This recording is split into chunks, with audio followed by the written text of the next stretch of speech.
What is going on, everybody? Welcome back here to the channel. I'm Sean Davis. Make sure you guys hit that like button, subscribe here to the channel for more great Lakers content and coverage.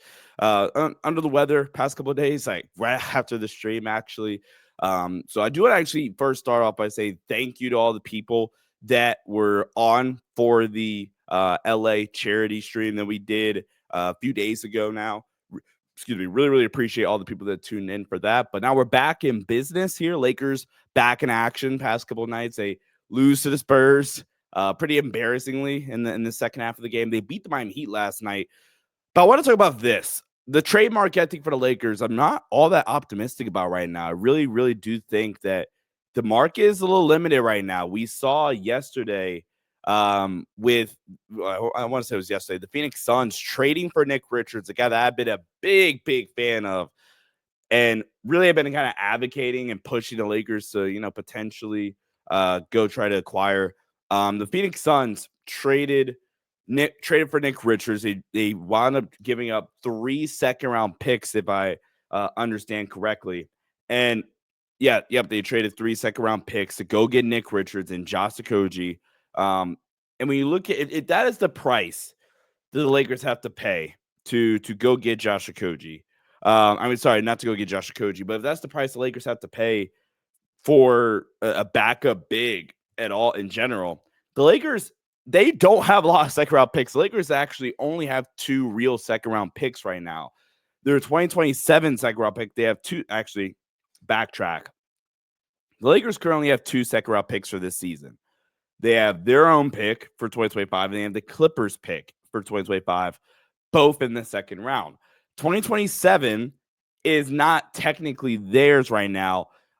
It's the Lakers pick. If their top 4 protected pick with the Utah Jazz conveys, then it is their pick. If it does not convey, then if it does not convey to Utah 2027, Brooklyn receives the pick. If I'm understanding the trade details from Spot Track. So the Lakers only have 2 second-round picks, and they're both for this year. So we would need somebody to be interested in 2 seconds for this year, for one, and for two, you only have 2 seconds. So that's something interesting to start off with. Nick Richards, does that potentially kind of reset the trade market? Say, look, we want you want to back up big of decent caliber, you have to give up a decent amount of second round picks to do so. And this is kind of coming off of JJ Redick said today in practice. JJ Redick said that with the Lakers, recent defensive struggles, that they are going to be playing more 2 big lineups moving forward in small doses. He said he made the adjustment to help shore up the team's defense and rebounding. That's interesting to note. Where you look at the Lakers roster, their only backup bigs are Jackson Hayes, Christian Corloco, who, by the way, I don't even think can play anymore. I think his 2 big games might be up. And then Christian Wood, who's hurt still. We have not gotten any update yet on Christian Wood. So, I mean, now they did make a change yesterday. They did make a change yesterday by waiving Quincy for Trey Jemison. They waived Quincy Olivari for Trey Jemison yesterday. And I'll quickly touch on that. I thought they would just waive Armel Traore. I haven't been the biggest Armel Traore fan. I think he has a bit of rawness to him, to where I guess technically he can pan out and be a solid player eventually. But I mean, currently I would have just said, look, I thought that would have made a little bit more sense. Another note here, Jared Vanderbilt coming back here soon once again. Is something worth mentioning. JJ Redick said, I mean, basically, they're going to wait the rest of this week out, and they'll have an update on Jared Vanderbilt beginning of next week on a concrete return date. So we are getting closer and closer, ladies and gentlemen, for Jared Vanderbilt's immediate return to play. And that is huge. That's huge. We are getting closer and closer to Vanderbilt's return. The Lakers right now sitting 6th in the Western Conference. They are a half a game back of the 5th seed. They are 2 games back of the 4th seed Denver Nuggets, and they are 3.5 games back of their current playoff matchup. But the playoffs will start today. The Memphis Grizzlies currently holding the 3 seed, and they're only 1 game up on the 8 seed in Minnesota Timberwolves. So the Lakers can't really afford to drop any games right now. They cannot afford whatsoever to drop games. It is kind of funny if you look at where they'd be on the in the Eastern Conference. The Lakers would be the 5 seed right now in the Eastern Conference. They would be like a game back of the 4 seed. Which I mean, they're not that far back in terms of games back in the West, but it is interesting to kind of cross compare with the East and the West. So big time stuff to get Jerry Vanderbilt back. Not gonna be a long video. I do want to get to some of the mailbag. So if you guys threw in a lot of great questions, let's start off with Mono Magic, and we can pull this up, share this on our screen here. Mono Magic says, What team would I like to see the Lakers play? What team would I like to see the Lakers play for LeBron's farewell game if, let's say, they don't make the playoffs next season? I think in general, if I'm the league, I'm doing LeBron versus Miami, Cleveland, or Golden State. And it's really simple for all three of those reasons. Cleveland, I would those would all probably be home games. I think it makes the most sense for Bron's final game to be in LA. Unless it was Cleveland, which I could maybe see them doing in Cleveland. But neither here nor there. Cleveland, obvious reasons, start and end your career against the Cavs or, playing for the Cavs and end against the Cavs. The story writes itself.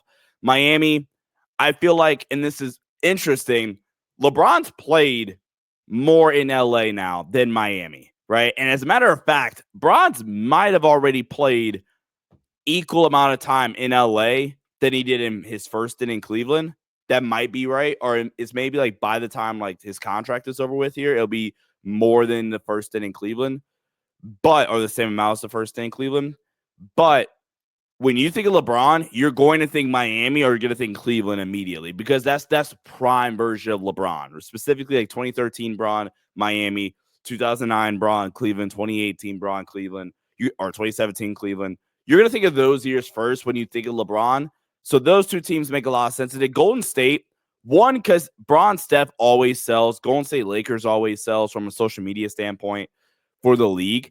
And then again, like Bron, Steph have been just attached to each other for a decade. And having Bron's last game being a revisit of that rivalry, that could do numbers for the league. That could be really, really cool. All right, let's see what we got here. My guy Tony Vega says, do I have concerns about JJ Redick was play calling us against certain defensive matchups? I am, especially against like heaven forbid you have to play a drop heavy team in the playoffs. That scares the hell out of me, man. I'm not gonna lie. Like you face the Timberwolves, and Rudy Gobert has not had quite the same impact this season in terms of his defensive effectiveness, if that makes sense. He has had the same level of effectiveness this season. Okay. But what I will say is Rudy in a playoff setting against this Lakers team could still be a really, really effective drop coverage big. And the Lakers play calling against drop this season has been incredibly, incredibly suspect so far this season. So yes, that the play calling in particular does concern me. And then even some of the defensive stuff this season, like the switching and things of that nature. Yes, long story short, yes, it does concern me. And in general, with rookie head coaches, it is a little bit nerve-wracking wondering how they're going to adjust from a game-to-game standpoint. Like, I thought for the most part, I mean, again, it's so weird, but like you take out that first Denver series in year one for Darvin, and I think Darvin, for the most part, was a pretty good playoff coach. Like, yes, he made some really boneheaded decisions in those playoff runs. Like, I couldn't fathom the idea of going with a with the hedge as the adjustment in the second half of game 2 in the Warrior series, where I found pretty easily like, dog, do not hedge or put 2 on the ball with Steph. Don't do that ever. And they did it. It effectively lost them game 2. But all in all, Darvin was he was fine. All things considered, I think in that playoff run last year, I think he was kind of mid. I mean, but in general, right? to answer the question, yes, I am. I do have like real concerns about JJ come playoff time. Yamona 2001 asks, do I think the Lakers are seriously considering trading any first round picks? Do I think the Lakers are seriously considering? I'm gonna say no. I'm gonna say no unless it's like a clear all-star available. And the reason why I say that is, again, they had an opportunity to get Cam Johnson. Brooklyn said 2 first-round picks. The Lakers said no, and I'm not even blaming them for that. The price tag on Walker Kessler, I think it's very clearly 2 first-round picks. Okay, so you take him off the board. What guy are you going to get? What guy are the Lakers going to be willing to trade for that I think is going to be worth at least 1 plus, like 1 first-round pick plus? So like 1 pick and a swap, 1 pick in this, or two first. Like I said, Cam Johnson's price tag right now is 2 first-round picks. Walker Kessler, 2 first-round picks.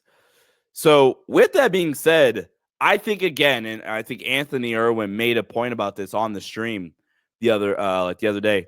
The Lakers, I think they're going to make another trade. It's going to be a real marginal one, though, where it's maybe finding a team that wants to take on 2 second-round picks.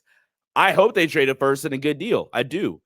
But do I think they are seriously considering trading those first-round picks? My answer right now is honestly not really, unless it's, a no-brainer deal. We'll just phrase like that. So for right now, I'm going to say no. Plinga did help at J.R. Smith range. How would you rank these outcomes in terms of playoff viability? Do I see any of them being possible? 1, Brandon Ingram plus Kessler or a buyout big, or 2, one of Lonzo and Bruce Brown and one of Rob Williams and Jonas Valanciunas. So for starters, I think the most likely outcome here, is number 2. The only problem is if we pull up the trade machine here. The only problem with that is to get to Lonzo, right? To get to Lonzo, you would need Rui's contract, essentially. You would need Rui's contract. And from everything I've heard, Rui's not getting traded unless it's for an all-star caliber player. Unless it's for, said Brandon Ingram deal that you mentioned.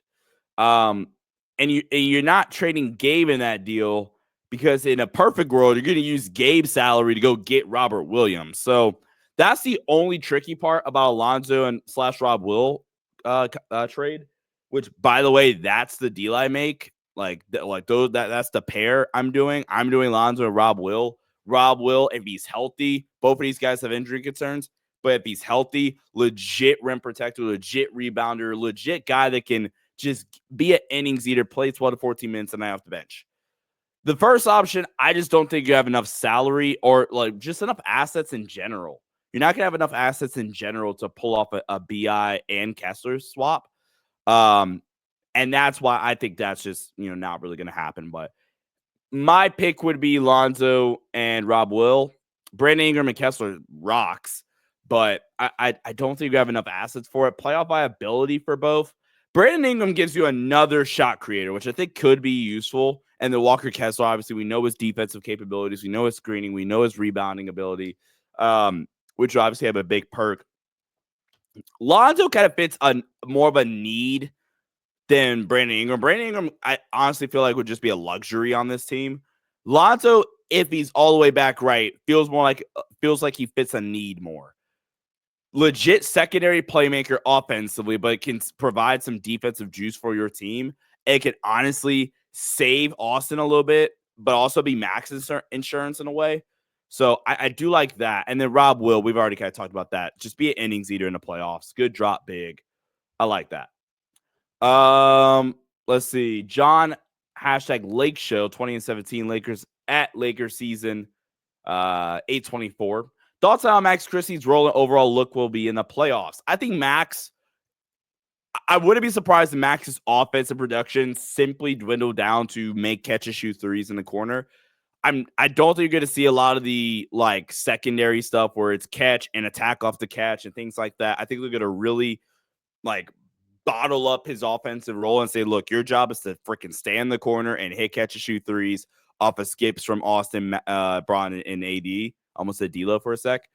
But defensively in the playoffs, I think Max can actually succeed really, really well in a playoff setting defensively, unless you run a certain matchup. So I'm going to pull this up here. If you run into certain matchups to Max, I'm a little concerned. If you run into a Clippers matchup, I'm a little concerned because I don't know how he matches up with Harden. You're going to see in a little bit. The Max versus Luka scares the hell out of me. Although in that series, I would actually throw Max on Kyrie. This is why Vando coming back is going to be so big for this team, because I broke this down on the stream a little bit. If there's a matchup where you concretely don't feel great about throwing Max on them because of size or whatever, I can say for the most part, I feel good about your other options at DFS and Vando. For example, in a Dallas series, if it's DFS or Vando on Luka, preferably Vando, I feel fine. And you throw Max and Kyrie, there we go. Vando on Ant, I kind of like in the Timberwolves series. And you got Max on Steph and De'Aaron in a play-in battle with those two teams. Max on Jamal, I feel great about. And then you go like Vando, DFS on MPJ. So I feel really, really good about Max's production and role in a playoff setting as long as Vando, DFS stay healthy.